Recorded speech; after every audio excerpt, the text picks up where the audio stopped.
नमस्कार साथियों, की फैक्ट में आप सभी का स्वागत है। होप आप सभी लोग अच्छे होंगे। हम लोग आज बात करने वाले हैं सुब्रमण्यम स्वामी के बारे में। और सुब्रमण्यम स्वामी का एक केस है, मानहानि का केस है, जो तेजेंद्र पाल सिंह बग्गा ने किया है सुब्रमण्यम स्वामी के ऊपर। पिछले साल का केस है, 2022 का। उस केस को अब लड़ेंगे कपिल सिब्बल। सुन करके बहुत लोगों को शॉकिंग लगा होगा, मुझे भी शॉकिंग लगा, क्योंकि सुब्रमण्यम स्वामी और कपिल सिब्बल अब तक अगेंस्ट में केस लड़ते रहे हैं, फेवर में कभी नहीं। और सुब्रमण्यम स्वामी ने जो कुछ नहीं कहना चाहिए वो कपिल सिब्बल को कहा है, और कपिल सिब्बल ने सुब्रमण्यम स्वामी के बारे में कहा है। तमाम आर्टिकल्स आपको मिल जाएंगे इसके ऊपर, तमाम वीडियोज आपको इसके ऊपर मिल जाएंगी। लेकिन आखिर स्वामी की ऐसी कौन सी मजबूरी आ गई कि उनको इतने महंगे वकील तेजेंद्र पाल सिंह बग्गा के मानहानि के केस के लिए करना पड़ा, वह भी एक विरोधी खेमे का, या एक विरोधी विचारधारा का, या आप एक तरीके से कह सकते हैं कि एक दुश्मनी थी कपिल सिब्बल और सुब्रमण्यम स्वामी के बीच में, और जो झलकती थी बहुत सारे मंचों पर भी झलकती थी। लेकिन ये दोनों लोग एक कैसे हो गए, यह अपने आप में एक अनोखी बात है, और यह अपने आप में एक समझने वाली बात है। यही नहीं हुआ, हाल के दिनों में अजीत अंजुम के चैनल पे एक लेफ्टिस्ट पत्रकार को इंटरव्यू भी दिया। किसने दिया? सुब्रमण्यम स्वामी ने। सुब्रमण्यम स्वामी ने इंटरव्यू दिया और दुनिया भर की बड़ी बड़ी बातें उस पर उन्होंने कही कि मोदी फेल है, उनको इकोनॉमी का नॉलेज नहीं है, यह है वह है, फलाना है ठिकाना है। हालांकि सुब्रमण्यम स्वामी नरेंद्र मोदी को क्रिटिसाइज अब से नहीं कर रहे हैं। जब पहले मंत्रिमंडल में सुब्रमण्यम स्वामी नहीं शामिल हुए तो 2015 में राफेल को लेकर के सुब्रमण्यम स्वामी ने धमकी दी थी कि राफेल बहुत खराब विमान है, उसको नहीं लेना चाहिए, ये है वो है, मोदी अगर लेंगे डील होगी तो मैं कोर्ट चला जाऊंगा, कोर्ट में घसीटूंगा। आखिर में राफेल से किसको दिक्कत थी? कांग्रेस पार्टी को दिक्कत थी। राफेल से और किसको दिक्कत हो सकती थी? तो राफेल से चाइना को दिक्कत थी, क्योंकि राफेल चाइना के लिए ही खरीदा जा रहा है। तो सुब्रमण्यम स्वामी ने दुनिया भर की बातें उस पर कही थी, हालांकि कुछ किया नहीं। दूसरा कार्यकाल मोदी जी का आया, इनको लगा कि फिर राज्यसभा भेजेंगे इनको, और इनको बुला करके हो सकता है फाइनेंस मिनिस्टर बना दें या कुछ और बातें बना दें। लेकिन बनाया नहीं मोदी ने। बनाया क्यों नहीं? यही जो कारण है ब्लैकमेलिंग करने का सुब्रमण्यम स्वामी का, यही एक कारण था कि जिसके वजह से ये मंत्री नहीं बने। अब दूसरी बड़ी बात क्या है? अजीत अंजुम के चैनल पे सुब्रमण्यम स्वामी ने कहा कि मुझको पता चला कि सोनिया गांधी को कैंसर है तो मैंने माफ कर दिया, 50,000 का मुचलका भरवा दिया, जेल नहीं गई सोनिया गांधी को मैंने माफ कर दिया। तो इतने दिन से अचानक से राष्ट्रवाद, हिंदुत्व, उसके बाद बड़ी बड़ी बातें, सोनिया गांधी को जेल भेज दूंगा, राहुल गांधी को जेल भेज दूंगा, दुनिया भर की बातें सुब्रमण्यम स्वामी करते रहे। हालांकि हुआ उसमें कुछ भी नहीं इनसे। एक चीज और बता दें, सुब्रमण्यम स्वामी ने एक कोर्ट से अटल बिहारी वाजपेयी की सरकार गिरा दी थी, और सुब्रमण्यम स्वामी मंचों पर घूम घूम करके कहते थे कि मैंने एक कोर्ट से मैंने अटल बिहारी वाजपेयी की सरकार गिरा दी, मैं बहुत बड़ा नेता हूं। साथ के साथ इनका दावा है कि बहुत विश्व के सबसे चर्चित इकोनॉमिस्ट है। कितने बड़े हैं ये तो मुझको नहीं पता, लोग बताते हैं ऐसा, ये खुद भी कहते हैं। लेकिन एक चीज नहीं समझ में आज तक, सुब्रमण्यम स्वामी ने आज तक चाइना के खिलाफ कभी नहीं बोला। क्यों नहीं बोला? ये सुब्रमण्यम स्वामी जाने, उनकी बातें जाने। राफेल से प्रॉब्लम थी चाइना को, उसका भी अप्रोच किया सुब्रमण्यम स्वामी ने। आज चाइना को लेकर के राहुल गांधी, सोनिया गांधी बहुत सारी बातें करते हैं, सुब्रमण्यम स्वामी भी करते हैं। ये कोइंसिडेंस तो नहीं हो सकता। कपिल सिब्बल के बारे में कहा जाता है कि 25-30 लाख एक हेयरिंग का लेते हैं। अच्छा, पूरा केस क्या है उस केस के बारे में समझेंगे, जानेंगे। लेकिन ये बहुत रोचक है और बहुत समझने वाली बात है कि 2024 से पहले मोदी विरोधी जो खेमा है, मोदी विरोधी, भाजपा विरोधी नहीं, हिंदू विरोधी नहीं, जो मोदी विरोधी खेमा है वह भी अब एक्टिव हो गया है, जो हिंदू विरोधी और भाजपा विरोधी हैं उनके साथ। तो इस तिगड़ी को, इस जोड़ी को क्या कहा जाए? सिर्फ कपिल सिब्बल केस लड़ते तो ये हो सकता था कि एक रिनाउंड वकील हैं सबकी नजर में और बड़े वकील हैं, सुब्रमण्यम स्वामी ने रख लिया होगा 25-30 लाख रुपया पर हेयरिंग रख करके। लेकिन बात यही नहीं खत्म हो जाती ना दोस्तों, इसलिए शक उत्पन्न होता है। और वो जो शक उत्पन्न होता है उसका जो मैंने कंक्लूजन निकाला वो भी मैं बताऊंगा, लेकिन स्क्रीन पे पढ़िए इसको कि अब सुब्रमण्यम स्वामी का केस लड़ेंगे कपिल सिब्बल, तेजेंद्र पाल सिंह बग्गा के मुकाबले के लिए एक हुए दोनों नेता, मानहानि का मामला है। तेजेंद्र पाल सिंह बग्गा से डर गए सुब्रमण्यम स्वामी और कपिल सिब्बल को रख लिया, ऐसी मजबूरी। थोड़ा दिमाग पे जोर डालिएगा, इसको समझने की आप भी कोशिश करिएगा, मैं भी तो कर ही रहा हूं। खैर आगे बढ़ते हैं, इस केस में है क्या। दरअसल बार एंड बेंच की खबर के अनुसार सुब्रमण्यम स्वामी नेशनल हेराल्ड केस में राहुल गांधी और सोनिया गांधी के खिलाफ केस लड़ रहे हैं। इस मामले में स्वामी के खिलाफ कोर्ट में कपिल सिब्बल हैं। अब भाजपा नेता तेजनपाल सिंह बग्गा के आरोपों को लेकर के कोर्ट में सुब्रमण्यम स्वामी का पक्ष रखेंगे कपिल सिब्बल। कपिल सिब्बल की तरफ से दिल्ली हाईकोर्ट को अर्जी दी गई है कि वह कोर्ट में सुब्रमण्यम स्वामी का पक्ष रखेंगे। सिब्बल ने कोर्ट से कहा कि अभी आर्टिकल 370 पे बहस हो रही है, इसलिए मुझको थोड़ी मोहलत दी जाए। इस पे कोर्ट ने कहा कि ठीक है, आप 4 अक्टूबर को आकर के इस पे अगली तारीख ले सकते हैं। अच्छा चलिए कोई बात नहीं। हुआ क्या था, बेसिकली सुब्रमण्यम स्वामी ने 2022 में एक ट्वीट किया था। सुब्रमण्यम स्वामी ने 2022 में क्या ट्वीट किया था कि तेजेंद्र पाल सिंह बग्गा एक क्रिमिनल टाइप का व्यक्ति है और वो बहुत बार जेल गया है, उसको भाजपा ने पद दे दिया, ऐसे कर दिया वैसे कर दिया, दुनिया भर की बातें। अब आप सोचेंगे कि सुब्रमण्यम स्वामी जिस तरीके का पेशकश है, जिस तरीके की चीजें, इतना बड़ा आदमी, इतनी बड़ी चीजें, इतनी बड़ी प्रोफाइल, चीन अमेरिका पता नहीं क्या का इकोनॉमिस्ट है, वो सरकार गिरा दी, वो तेजेंद्र पाल सिंह बग्गा के पीछे क्यों पड़ गए भाई साहब? तेजेंद्र पाल सिंह बग्गा से क्या दिक्कत थी? याद करिएगा, आज से ठीक 10 साल पहले तेजेंद्र पाल सिंह बग्गा ने एक प्रेस कॉन्फ्रेंस की थी जिसमें सोनिया गांधी की पोल खोली थी। वो वीडियो भारतीय जनता पार्टी के ट्विटर पे भी पड़ा होगा या उस पे पड़ा होगा, क्या बोलते हैं, यूट्यूब पे भी पड़ा होगा, या आप उसको खोजेंगे तो देखेंगे। क्या ये भी कनेक्शन है क्या?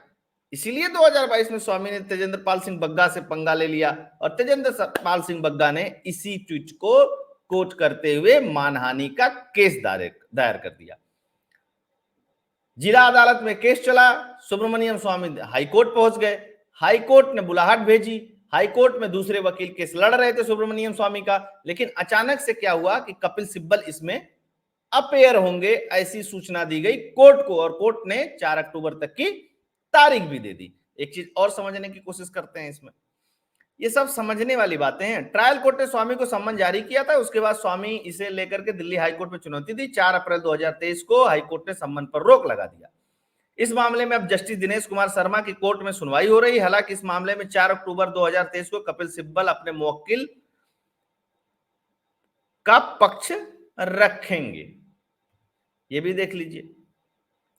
अयोध्या मामले की सुनवाई के दौरान अब आप ध्यान से देखिएगा इसको, इस 6 दिसंबर 2017 की बात है। अयोध्या मामले की सुनवाई के दौरान सुन्नी वक्फ बोर्ड की वकालत करने के लिए बीजेपी नेता सुब्रमण्यम स्वामी ने कपिल सिब्बल की जमकर खिंचाई की। कहे कि सुन्नी वक्फ बोर्ड नहीं चाहता, कपिल सिब्बल क्यों रोकना चाहते हैं। फिर आगे बढ़ते हुए इन्होंने कहा कि कपिल सिब्बल ने यह कहा था कि राम मंदिर बीजेपी का एजेंडा है, इसलिए इसको रोज रोज सुनवाई नहीं होनी चाहिए। कपिल सिब्बल पर हमला करते हुए सुब्रमण्यम स्वामी ने क्या कहा कि सुन्नी वक्फ बोर्ड की तरफ से नहीं, कांग्रेस पार्टी की तरफ से बोल रहे हैं। उनका बयान बेहद हास्यास्पद है। उन्होंने कपिल सिब्बल को कहा कि गौमांस की फैक्ट्री भी चला सकते हैं और यह भी दावा कर सकते हैं कि 2G में कोई नुकसान नहीं हुआ। इस लेवल की बातचीत थी। उसके बाद कपिल सिब्बल ने और अभिषेक मनु सिंघवी ने बहुत तीखा हमला किया था सुब्रमण्यम स्वामी पे, और जो नहीं कहना था वो कहा था। तो भाई ये कौन सा प्रेम अचानक से जाग गया, इस पे सवाल तो होगा ही ना। हालांकि वकील है, किसी का भी केस लड़ सकते हैं, यह मैटर नहीं है, लेकिन कपिल सिब्बल क्यों लड़ रहे हैं, यह बहुत बड़ा मैटर है। अजीत अंजुम को इंटरव्यू दिया जा रहा है, यह बड़ा मैटर है। लेफ्टिस्टों को इंटरव्यू दिया जा रहा है, बड़ा मैटर है। राफेल पे मोदी को कोर्ट में देखने की धमकी दी गई 2015 में, यह भी सोचने वाली बात है। और तेजेंद्र पाल सिंह बग्गा, मतलब आप समझिए, इस चीज का कंपैरिजन करिएगा। और फिर उसके बाद कपिल सिब्बल इसमें अपेयर होंगे, और उसके पहले ये क्या कहते थे वह भी सुन लीजिए। जब ये वाला मामला आया था, मुख्य न्यायाधीश दीपक मिश्रा के ऊपर महाभियोग लगाने के लिए कांग्रेस ने जब नोटिस दिया था, उस पे भी बड़ी बड़ी बातें किए थे इन्होंने। उसके अलावा आपको दिखा देता हूं, ये देख लीजिए, ये है, ये कपिल सिब्बल है, सुब्रमण्यम स्वामी है, ये तेजेंद्र पाल सिंह बग्गा है। तो तेजपाल पाल सिंह बग्गा ने जो टी शर्ट पहनी है वो एकदम ठीक पहनी है। मोदी है तो मुमकिन है, मोदी है तो ये मुमकिन है कि सुब्रमण्यम स्वामी और कपिल सिब्बल भी एक हो सकते हैं। मोदी है तो मुमकिन है मतलब सोनिया गांधी और सुब्रमण्यम स्वामी भी एक हो सकते हैं। मोदी है तो मुमकिन है में ये भी आता है, ऐसा नहीं है कि मोदी है तो मुमकिन है में सिर्फ काम ही आता है। और 2024 के चुनाव तक आप देखिएगा कि मोदी को लेकर के जो विरोध करने वाले हैं, हिंदुत्व को लेकर के जो विरोध करने वाले हैं, भाजपा को का विरोध करने वाले हैं, आरएसएस का विरोध करने वाले हैं, आप देखते जाइए इनकी मानसिक स्थिति कहां तक पहुंचती है और क्या क्या करते हैं, यह भी समझने वाली बात है। अच्छा जी भाई साहब, आगे थोड़ा सा बढ़ते हैं। नरेंद्र मोदी सरकार को कोर्ट में घसीटेंगे सुब्रमण्यम स्वामी। भाई राफेल से तो चाइना को दिक्कत थी, स्वामी जी क्यों घसीटने की बात कर रहे थे? घसीटने की बात कर रहे थे तो घसीटे क्यों नहीं? बता रहे थे कि बहुत बेहद घटिया ये जेट है, ये नहीं खरीदना चाहिए। क्यों नहीं खरीदना चाहिए भाई साहब? तो सुब्रमण्यम स्वामी अब वैज्ञानिक हो गए थे, है ना, अब तक अर्थशास्त्री थे। अर्थशास्त्री के बाद और राफेल का सब कल पुर्जा सब जानते थे कि वो कितना अच्छा है कितना खराब है, वो यहाँ युद्ध में यूज हुआ, वो वहां युद्ध में यूज हुआ। एक्सपर्ट हो गए और उस एक्सपर्टीज के बेस पे सुप्रीम कोर्ट जाने की बात कर रहे थे। ये भी अपने आप में सोचने वाली बात है, अपने आप में समझने वाली बात है। मैं दोस्तों कंक्लूड कर देता हूं इस बात को। जानते हैं सुब्रमण्यम स्वामी ये कोशिश कर रहे हैं कि प्रधानमंत्री नरेंद्र मोदी ने हिंदुओं के लिए कुछ नहीं किया, और ये कोशिश किसके खेमे में जाकर के कर रहे हैं? कांग्रेस के खेमे में जाकर कर रहे हैं और शुद्ध हिंदू विरोधियों के खेमे में खड़े होकर के इस बात को कर रहे हैं। कौन इस पे विश्वास करेगा? पहली चीज। दूसरी चीज, सुब्रमण्यम स्वामी एक नैरेटिव सेट करना चाहते हैं इस देश में। बात वो हिंदुत्व की करेंगे, बड़ी बड़ी बातें करेंगे, जैसे जैसे वो बात करेंगे जब मंच पे तो लगेगा कि राम मंदिर का फैसला यही करवा दिए। जब मंच पे बात करेंगे तो लगेगा कि प्रधानमंत्री नरेंद्र मोदी इन्हीं की वजह से बने। मंच पे बात करेंगे तो लगेगा अटल बिहारी वाजपेयी की सरकार यही गिरवा दी अकेले ही। और मंच पे जब खड़े होंगे तो लगेगा इनको कि राजीव गांधी मित्र रहे हैं और लंबे समय तक राजीव गांधी के मित्र रहे हैं, इसमें तो कोई शक है नहीं। तो राजीव गांधी को प्रधानमंत्री बनवाने में भी सुब्रमण्यम स्वामी जी का हाथ था। भाई एक बात बताओ आप, इस तरीके का जो चीज है तो सरकार में जो बैठा है प्रधानमंत्री, यार उसको पता होगा ना आपकी हरकतों के बारे में। तो जब ऐसी हरकत करोगे भाई साहब तो सम्मान कहां से मिलेगा? तो सुब्रमण्यम स्वामी मोदी जी का विरोध और साथ में हिंदुत्व की बातें करेंगे उस नैरेटिव को सेट करने के लिए, क्योंकि विपक्ष को और मोदी विरोधियों को एक ऐसा व्यक्ति चाहिए था जिस पर टैग लगा हो कि ये हिंदुओं का बहुत खास व्यक्ति है। लेकिन कपिल सिब्बल से पैरवी करा करके और अजीत अंजुम जैसे पत्रकार के चैनल पे इंटरव्यू दे करके खुद ही अपनी पोल खोल चुके हैं सुब्रमण्यम स्वामी। तो सुब्रमण्यम स्वामी को एक बार अपनी गिरेबान में खुद झांकना चाहिए। ऐसा नहीं है कि आप बड़ी बड़ी बातें मंच पे कर लें और सब लोग विश्वास कर लें, ऐसा नहीं होता है और ऐसा होना भी नहीं चाहिए। तो दोस्तों होप ये आपको ये विश्लेषण पसंद आया होगा। अभी देखिए किसकी किसकी पोल खुलती है।